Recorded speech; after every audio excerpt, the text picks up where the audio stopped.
The man standing in that icy Rocky Mountain stream in 1836 had no grocery store, no refrigerator, no delivery app, and no government food program. He had a handful of steel traps, a brain full of knowledge that would make a modern wildlife biologist's jaw drop, and the ability to feed himself and his entire camp for months at a stretch from a wilderness that most people today couldn't survive in for a week. His name was Osborne Russell. He trapped the greater Yellowstone region for 9 straight years and recorded everything in a journal that survives to this day. And almost every single technique he used, techniques refined over thousands of years by the Native Americans who taught them to him, is now completely illegal. Not because they didn't work, because they worked too well. Picture a cold October morning in the Rockies, sometime around 1836. The sun hasn't cleared the ridgeline yet. The stream is running low and clear, the banks crusted with the first thin skin of frost. Osborne Russell wades in, boots and all, deliberately, and moves upstream toward a muddy bank where a chewed willow stump tells him everything he needs to know. A beaver has been here, recently. He pulls a small horn vial from inside his coat and uncorks it. The smell that comes out is something between musk and vanilla and pine pitch, thick, ancient, and impossibly compelling to the animal he's hunting. He dips a willow twig in the vial, jabs it into the mud at the water's edge, and sets his number 2 steel trap 4 inches below the surface, anchored by a chain to a stake driven into the deepest part of the channel. Then he wades out. No footprints on the bank, no human scent anywhere near the set. Within 3 hours, he'll have a beaver. He'll eat half of it that night. Lewis and Clark's men wrote that they considered beaver the finest meat they'd ever eaten. And the pelt will be worth $4 at the summer rendezvous, which in the 1830s would buy you a pound of coffee, a pound of sugar, and enough lead shot to last a week. Russell didn't just survive out there, he thrived. He fed himself and every man around him, season after season, with nothing but sticks, stones, steel, and knowledge. So here is the question that should be keeping you up at night. Why don't we know any of this? Why has everything these men knew, everything the Iroquois, the Cherokee, the Shoshone, and the Blackfeet spent 10,000 years developing, been quietly removed from public knowledge, replaced with a licensing system, a permit fee, and a list of approved equipment that would have made Osborne Russell laugh out loud? Before we go any further, I want to ask you something. Have you ever tried to learn a practical old-world skill, trapping, foraging, preservation, anything your grandparents would have known, and hit a wall of regulations, permits, or just outright dead ends? Drop your answer in the comments right now. Tell me what you tried to learn and what stopped you. Because what you're about to discover is going to change the way you think about self-reliance, food sovereignty, and the knowledge that was quietly taken from ordinary people without anyone asking for a vote. Walk into a modern sporting goods store and look at what trapping has become. There are traps with padded jaws, minimum loop stop requirements, relaxing lock mechanisms, and check-in schedules mandated by state law. There are licensing exams. There are restricted species lists, restricted zones, restricted seasons, and in California, Massachusetts, Colorado, Washington, and 7 other states, outright bans on the most effective trapping tools in human history. The state of New Jersey outlawed steel-jaw leg-hold traps entirely in 1984. No exemptions, not for farmers, not for subsistence trappers, not for anyone. Compare that to what Osborne Russell carried into the field.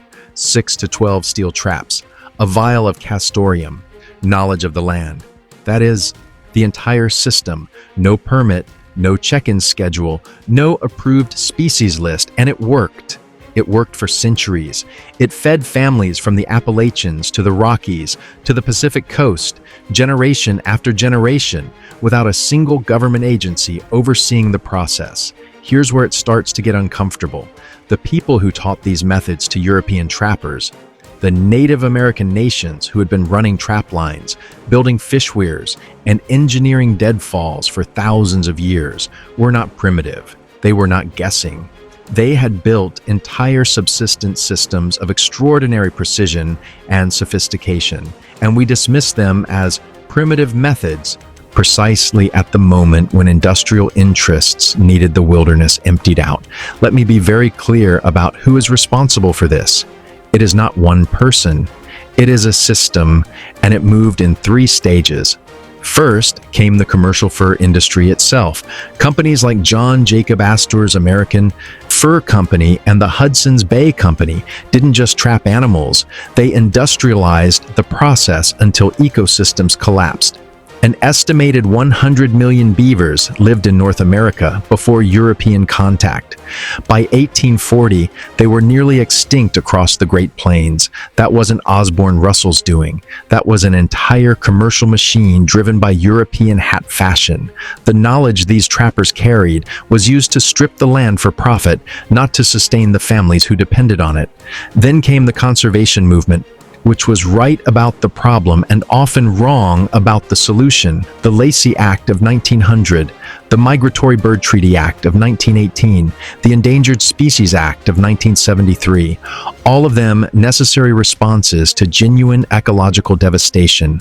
But every regulation passed in the name of conservation also had the effect of removing subsistence knowledge from ordinary people and placing control over wild food systems in the hands of government agencies and commercial interests. And then, here is the part that should make you angry. The ballot measures came.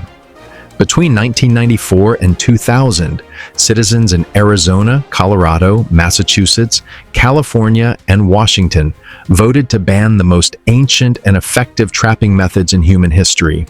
In most cases, those campaigns were funded and organized by organizations with no connection to the rural families who had relied on these methods for generations. The people who understood these techniques best had no voice in the process. The knowledge wasn't taken in a single dramatic moment. It was voted away state by people who had never set a trap in their lives. You are not broken. Your instinct to know these things, to understand how to feed yourself and your family from the land, is not irrational or extreme. The system changed around you. The knowledge was removed, and then you were handed a $200 licensing course and told this was progress. Now let's talk about what they actually knew. 7 methods, each one a masterpiece of applied biology, each one now illegal or heavily restricted, and each one with a story worth knowing. Method 1, the castoreum drowning set. This is the crown jewel of mountain man trapping, and it works because Osborne Russell understood beaver biology better than most modern wildlife biologists understand anything. Beaver mark their territory with castoreum, a secretion from gland sacs at the base of their tail. And the smell of an unfamiliar beaver's castoreum triggers an automatic territorial investigation response. It is not optional for the animal. It cannot be resisted. Meriwether Lewis documented the exact preparation in his January 7, 1806 journal entry. Castoreum gland pressing mixed with powdered nutmeg, cloves, and cinnamon, dissolved in alcohol to a paste consistency. Lewis wrote that the scent could draw a beaver from a mile away. The trap was set 4 inches below the water's surface, so when the beaver approached and stepped on the pen, the spring mechanism closed on its leg. Then the chain, connected to a heavy anchor stake in deep water, did something elegant and terrible.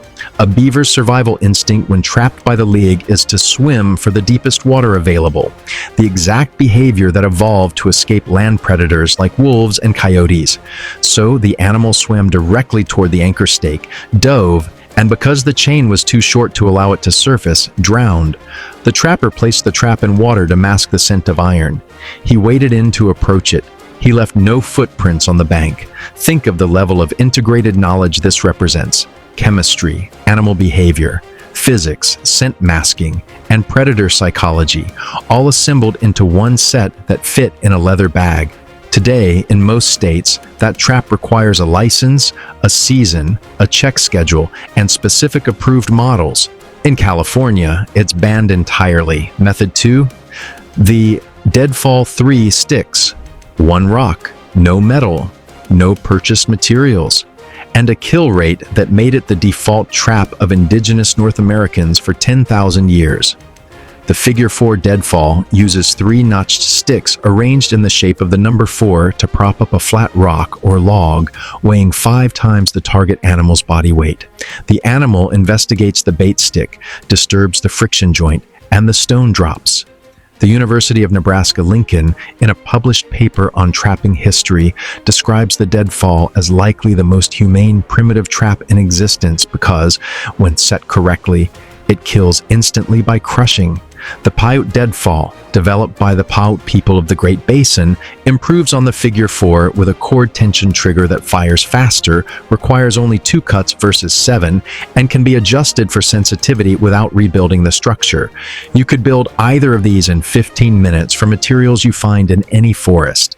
Today, they are banned in Pennsylvania, Wyoming, Ohio, and California. In most other states, they fall under blanket prohibitions on unattended mechanical devices for wildlife capture. Method 3. The spring pole snare.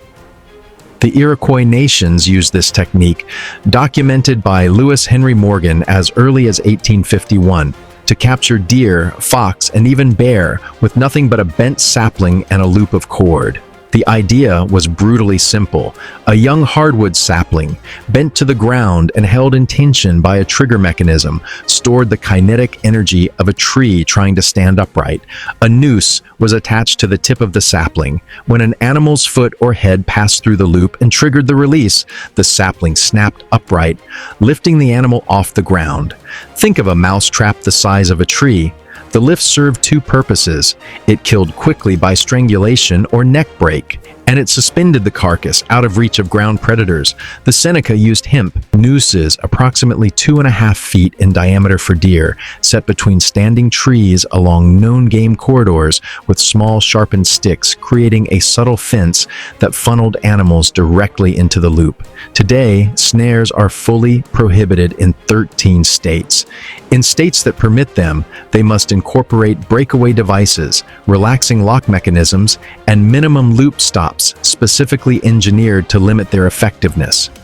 Method 4. The fish weir. This is the oldest confirmed technology on this list, and the numbers are staggering.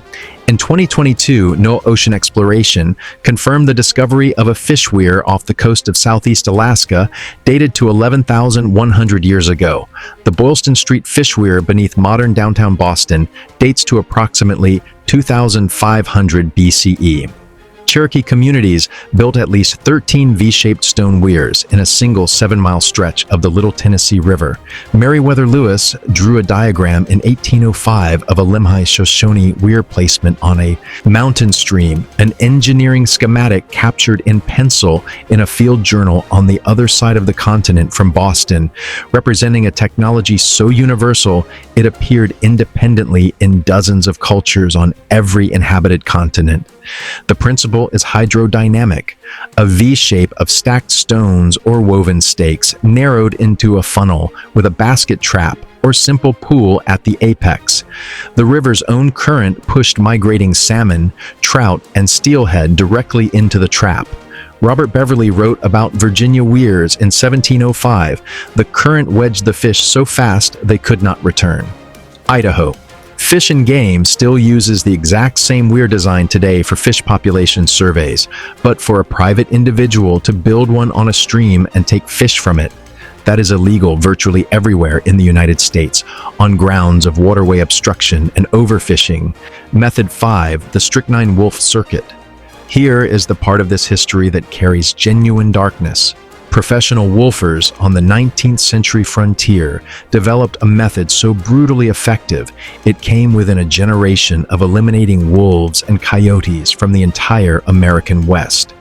The technique involved lacing a bison carcass with strychnine crystals and running a circuit of 6 to 12 such baited carcasses across a territory of roughly 100 miles. A single baited carcass could kill 20 wolves. By morning, the wolfer collected hides worth several dollars each. A winter investment of $150 in bison carcasses and strychnine could yield upward of $3,000 in wolf and coyotes pelts. Between 1883 and 1927, the state of Montana alone paid bounties on 111,545 wolves and 886,367 coyotes. By 1914, Congress funded the Bureau of Biological Survey to distribute 3.5 million strychnine baits across the American West every single year. The wolves vanished, the coyotes adapted and expanded, and the downstream ecological consequences, the collapse of prey species regulation, the explosion of rodent populations, the degradation of riparian habitats, are still being measured today. President Nixon banned chemical toxicants for predator control on federal lands in February 1972. The strychnine wolf circuit is now a federal crime. Method 6, the Buffalo Pound and Fire Drive. The Blackfeet people of what is now Montana and Alberta engineered game drive systems that modern archaeologists have dated to roughly 900 CE, but oral tradition and comparative evidence suggest they are far older. A driveline of rock cairns could stretch 5 miles across open prairie, narrowing funnel-like toward a cliff edge or a reinforced wooden corral. Hunters on horseback and on foot spread across the far end of the funnel and began moving toward the narrow end, shouting, waving hides, and in some systems setting controlled fires behind the herd to prevent retreat. Every animal in the funnel, sometimes hundreds of bison, at once was driven to the pound or over the cliff. The Jones-Miller Bison Kill Site in Colorado contains the remains of 300 individual bison from a single kill event. This was not subsistence hunting in the modern individualized sense. This was community food engineering at industrial scale. Enough meat, fat, and sinew from a single pound event to feed an entire village for a winter. Anthropologists have identified at least 70 documented uses of fire among North American indigenous peoples, and the organized fire drive was among the most productive. Today, starting a fire for the purpose of game driving on any state or federal land is both a wildlife violation and a fire code offense in every jurisdiction in the country. Method 7, the set gun. The most legally explosive method on this list, in every sense, a set gun, or spring gun, was a firearm mounted with a tripwire that fired when an animal crossed the wire. James Isham of the Hudson's Bay Company drew a detailed diagram of a flintlock foxtrap gun in 1743.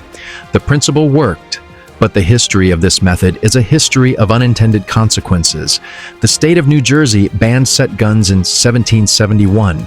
One of the earliest wildlife protection laws in American history, specifically because they were killing more people than animals.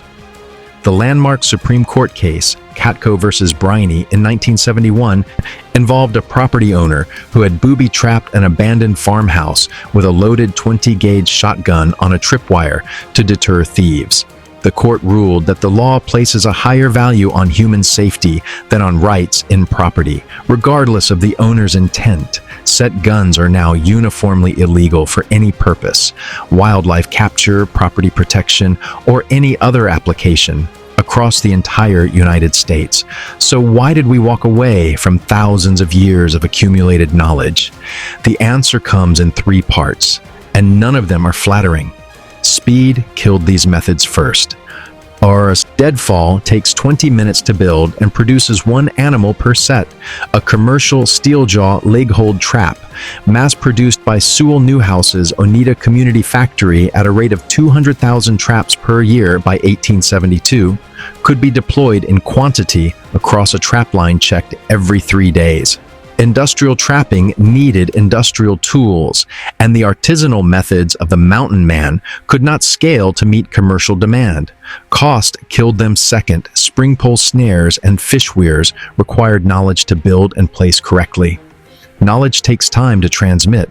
You cannot hire a workforce, hand them a printed manual, and have them running spring pole snares at commercial efficiency by the following Monday. Steel traps could be purchased, packed in, and deployed by anyone who could read a basic set of instructions. The knowledge was replaced by a product. And then refrigeration arrived. When railroad-linked cold storage reached the frontier in the 1880s, the logic of Subsistence trapping as a survival system began to erode. You could ship beef from Chicago. You could buy tinned provisions. Why build a fish weir when you could ride to the general store? The weir rotted, the knowledge faded, and a generation that had never needed to trap survived, until suddenly, everyone who remembered how had died, and the information was gone from living memory. The hidden cost is only now becoming visible. The communities that lost these skills lost more than techniques. They lost a relationship with the land that cannot be purchased in an outdoor retailer. They lost the ability to feed themselves without a supply chain. And when the supply chain breaks, as it does, they have nothing to fall back on. If you are finding this valuable and it's changing how you think about food, sovereignty, and self-reliance, hit the like button right now. Because what follows is the part that actually puts this knowledge back in your hands. You cannot legally replicate most of what we discussed today in most of the United States. That is the reality. But here is what you can do, ordered from easiest to most involved. The easiest entry point is to understand what is actually legal in your specific state. Every state Fish and Wildlife Agency publishes a trapping regulations booklet, usually available as a free PDF download. Look for your state's best management practices document. In most states that allow trapping, regulated cage traps, certain body-gripping conibear-style traps and water sets, and licensed season trapping are all permitted. Start there. Learn the legal system thoroughly before going further. If you want to go deeper, take a state-certified trapper education course. These are available in most states that permit trapping, often for free or minimal cost, and they will teach you the regulated modern equivalents of every technique we discussed. Beaver caster sets, drowning rigs, water sets for body-gripping traps. The mechanics of animal behavior exploitation are identical to what Osborne Russell used. Only the hardware has changed. And if you want to understand these methods at the knowledge level, even if you never deploy them, read Osborne Russell's Journal of a Trapper. It is in the public domain and available free on Project Gutenberg. Read R. Harding's Deadfalls and Snares, also available free. These are primary documents of human ingenuity that nobody can take from you. The knowledge itself is not illegal, and knowledge is where it always starts. Osborne Russell was not a primitive. He was not a reckless destroyer. He was a master systems engineer who operated within an ecological framework 10,000 years in the making, fed himself and everyone around him without a single external input, and left a written record of his methods precise enough to use as an operational manual today. The knowledge was not lost. It was removed. Method by method, state by state, ballot by ballot, traded away for a world where food comes from somewhere else, managed by someone else, controlled by systems that were never designed with your survival in mind. We are here to dig that knowledge back up. Subscribe to this channel if you believe that the old ways deserve a fair hearing, not out of nostalgia, but because some of them worked better than anything that replaced them. And leave us a comment right now. What piece of forgotten knowledge do you want us to investigate next? Trapping, foraging, preservation, shelter, water. The frontier was a complete system, and we are not done uncovering it.